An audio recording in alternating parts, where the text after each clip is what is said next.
Complex অ্যানালাইসিসের short suggestion, ফুল suggestion যাই বলেন বলতে পারেন, সমস্যা নাই। বাট ফার্স্ট টু লাস্ট আমার কথাগুলো যদি শুনেন তাহলে আশা করি আপনারা এখান থেকে ভালো কিছু একটা কমন পাবেন। আমার কথাগুলো একটু মনোযোগ সহকারে জাস্ট আপনাদেরকে শুনতে হবে, তাহলেই হবে, অতিরিক্ত কিছু করতে হবে না এখানে। আচ্ছা, চলুন আমরা সরাসরি আলোচনাতে চলে যাই। তো প্রথম বিষয় হচ্ছে এখানে আমার একটু আমরা শুনবো এখানে যে আমাদেরকে কি করতে হবে। সাইন এস জেড এবং কস এস জেড এই দুইটার যে কোয়েশ্চেন আছে এগুলো আমরা দেখতে পাচ্ছি আমাদের পেইড কোর্সের 7 নম্বর এবং 11 নম্বর ক্লাস। এই দুইটা থেকে আমরা আশাবাদী যে আপনারা একটা প্রশ্ন পাবেন 4 মার্কের জন্য।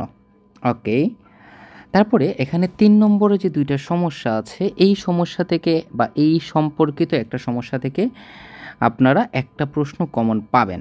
প্রতি বছর এই প্যাটার্ন থেকে একটা প্রশ্ন আসে, আশা করি এবারও তার ব্যতিক্রম হবে না। আচ্ছা, 4 নম্বর প্রশ্ন, এগুলো খুবই সহজ, এগুলো জাস্ট একবার দেখলেই আপনি সলভ করতে পারবেন, তাই এই প্রশ্নগুলো আসলে বাদ দিবে না, এগুলো পড়ার চেষ্টা করবেন। 4 নম্বরটা খুবই গুরুত্বপূর্ণ।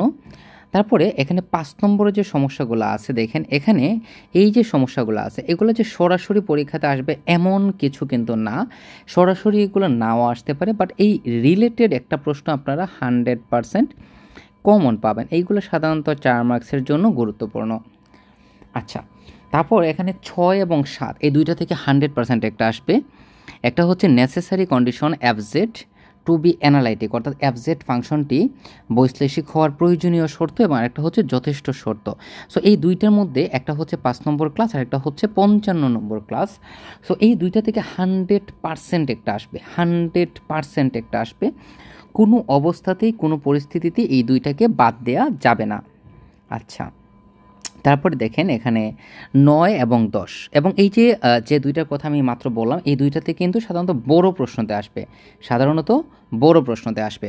আচ্ছা, 9 এবং 10 এই দুইটা থেকে আপনারা মোটামুটি বলা যায় যে 99% আপনারা 10 মার্কস এখান থেকে কমন পাবেন। দেখেন একটা 20-এ এসেছে, 19-20, আর একটা হচ্ছে 17-21 এসেছে। দুইটাই সেম টাইপের কোয়েশ্চেন, বাট একটা পরীক্ষাতে আসার সম্ভাবনা খুবই বেশি, 10 মার্কসের জন্য খুবই গুরুত্বপূর্ণ।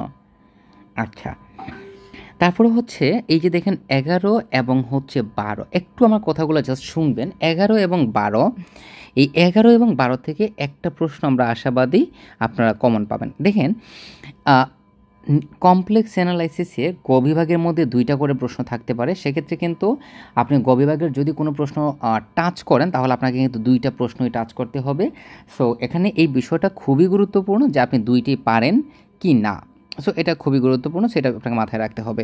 আর এই যে 13-14 এই নিয়ম থেকে একটা 100% আসবে। দেখেন এই যে হারমোনিক টাইপের যে প্রশ্নগুলো আছে এগুলো একটা প্রশ্ন 100% আসবে। এই দুইটা যদি নাও আসে তারপরে এই দুইটা রিলেটেড একটা প্রশ্ন আপনাদের পরীক্ষাতে আসবেই আসবে। আচ্ছা, এখানে 3টা থিওরাম আছে, অ্যাকচুয়ালি 4টা থিওরাম আছে। আচ্ছা, থিওরামগুলো নিয়ে আমরা একটু পরে আলোচনা করি।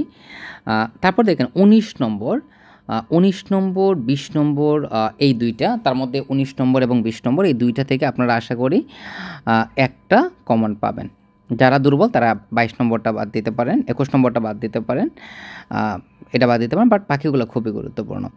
আচ্ছা, তারপর এই যে প্রশ্নটা এটা খুবই গুরুত্বপূর্ণ। দেখেন এটা 2021 সালে, 16 সালে এবং 13তে এসেছিল।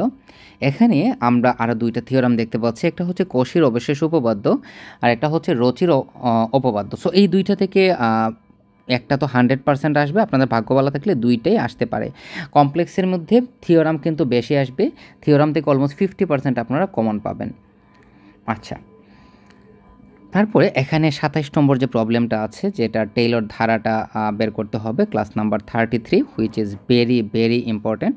আর এখানে সবথেকে গুরুত্বপূর্ণ যে কথা সেটা হচ্ছে 28 এবং 29 এই নিয়ম, অর্থাৎ লরেন্ট বিস্তৃতি।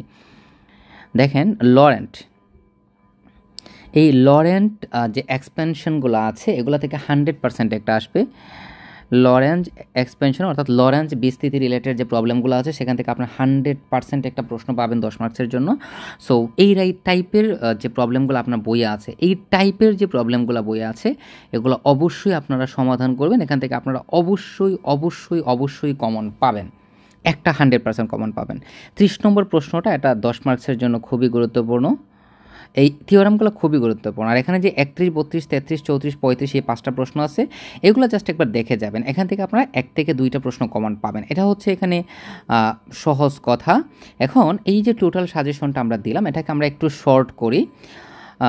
ধামাকা সাজেশন এটাকে বলতে পারেন। দেখেন, আমরা একটু একটু করে দেখি। এখানে টোটাল 3টা প্রশ্ন আছে, আমরা একটু দেখি।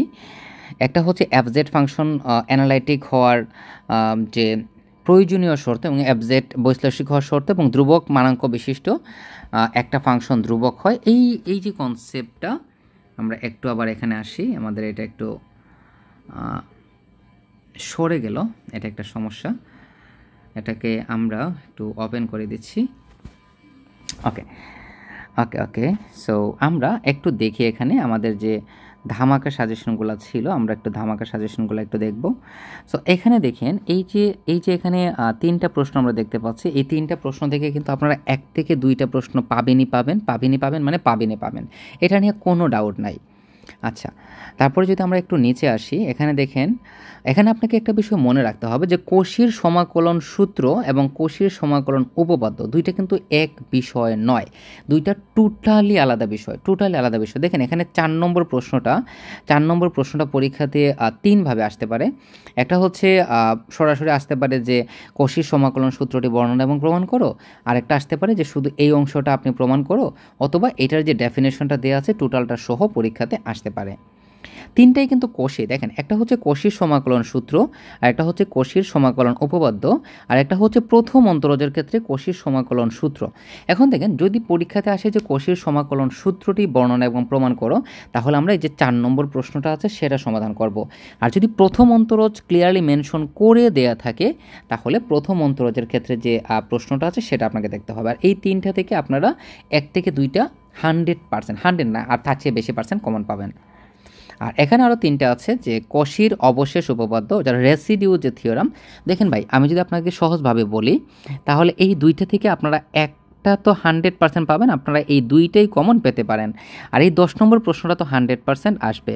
অর্থাৎ এই 3টা থেকে আপনারা 2টা প্রশ্ন কমন পাবেন, এটা আমরা কনফার্ম বলতে পারি, বা আমরা আশাবাদী যে এখান থেকে আপনারা 2টা প্রশ্ন কমন পাবেন।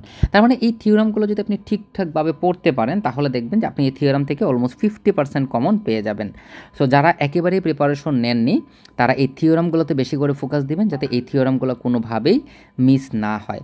আর এখানে যে সাজেশনগুলো দেওয়া হলো, সেগুলো যদি আপনারা ঠিকঠাকভাবে ফলো করতে পারেন, খুব আহামরি কঠিন না, তাহলে আপনারা আশা করি খুব ভালো একটা রেজাল্ট করতে পারবেন। সবার জন্য শুভকামনা রইল। বেস্ট অফ লাক সবাইকে।